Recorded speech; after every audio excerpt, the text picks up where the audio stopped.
Welcome to our podcast, Learn Biblical Greek, brought to you by Dr. William Stewart, the co-founder of Teleios.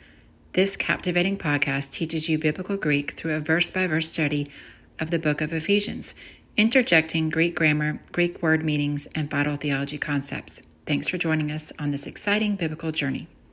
Your study will be more effective if you use the Greek text with the Bible word codes, either on the eSword download or Bible Hub website. These links are on our podcast website at www.teleiosresearch.com.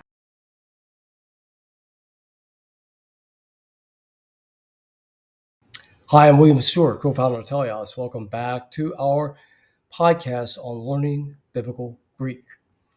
I'm glad you're here, and as an encouragement, as always, go to the website, read the disclaimer, leave a comment, give us a 5-star review or rate us, and tell us you like it if you do, like us if you do, and we're worth it. That helps us and encourages us as we really strive to bring you how to learn Greek so we could be better servants and more knowledgeable servants of God.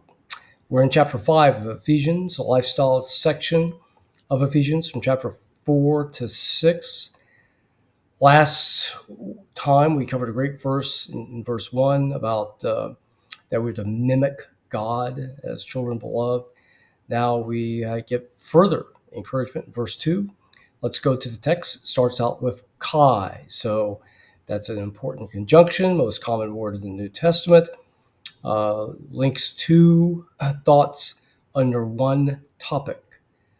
Peripata ite. So this is a root word, peripata, to walk, meaning really abstractly manner of life, particularly in the moral realm. It's a contract verb, and so it ends with in the dictionary form with a, root ends with an a and an omega, first person singular.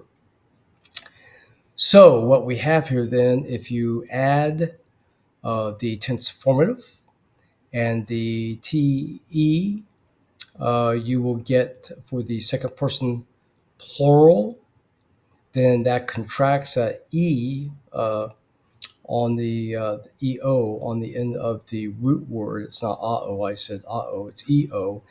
That epsilon omega contracts to epsilon iota. So sorry, it's the tense formative in the second person plural is E. So the double E goes to an EI. Remember, in the present tense, your tense formative can be either an O or an E, depending on the person and number. Same with the future, same with the second aorist. So in the second person plural, that tense formative is an E.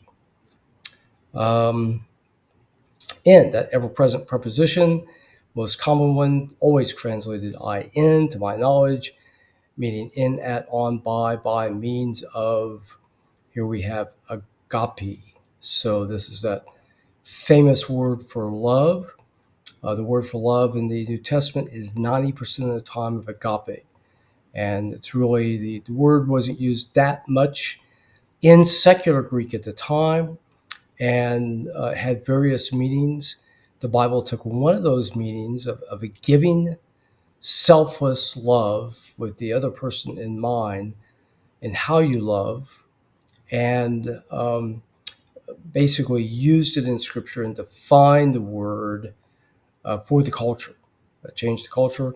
The word for love now in the modern Greek is agapao, so just the same word.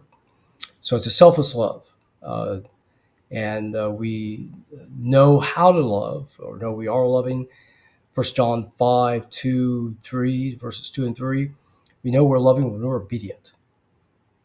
And we also love out of knowledge, Philippians 1, 9. So this love may be emotional, but it's primarily doing the right thing, especially by Scripture.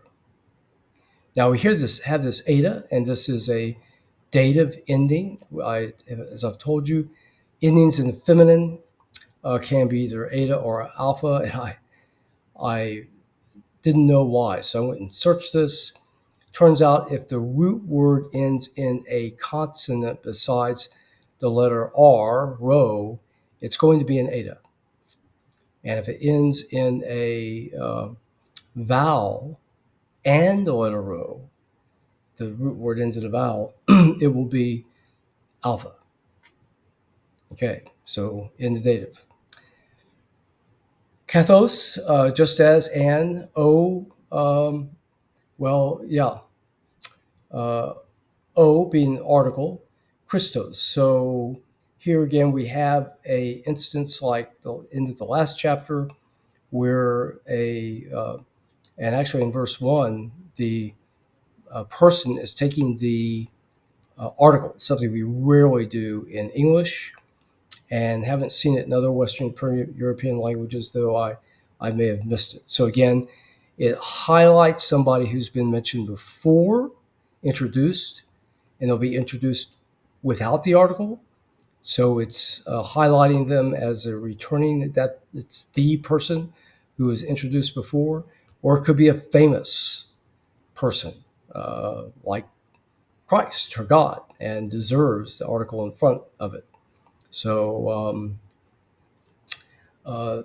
here we see it, the O in the nominative singular masculine, and Christos, of course, will be the nominative singular masculine as well, second declension. Love, this is the verb, agapesin, so let's work through it. There's no prefix. We see, though, an augment. Remember the alpha, instead of taking the epsilon, it will lengthen that vowel to the eta. So gape is the gaba is the root word, and it's a contract verb. So the root ends in an A, and then you add the SA ending, the tense formative for the aorist. Like many verbs, the vowel at the end of the root will lengthen. So some do, some don't. Gabao does. So that's where we get the eta. And then the sigma alpha in the third person singular becomes an SE to distinguish it from the first person singular. So SEN is very typical for the aorist third person singular. Remember, the aorist is the punctiliar, one time, completed tense. It is not something we have in Western European languages, so something quite similar is there in the Slavic languages. At least I've seen it in Russian and Polish. Of course, it's there in ancient Greek here. And I'm forgetting if it's there in modern Greek or not, so I'll shut up about that. Umos, AS, is the accusative plural ending for we. So what do we have so far? And walk. This is the command form. We know this by the position it's taking in the sentence at the front. So walk, and it's in the present tense. So this is a continual lifestyle attribute we should have, as opposed to the aorist, which is do something right now, like don't touch the hot stove, don't hit that car, that sort of thing. In love, just as and Christ loved us. Okay, great. Thanks for joining me today, and we will continue this nice verse next time. Please join me then.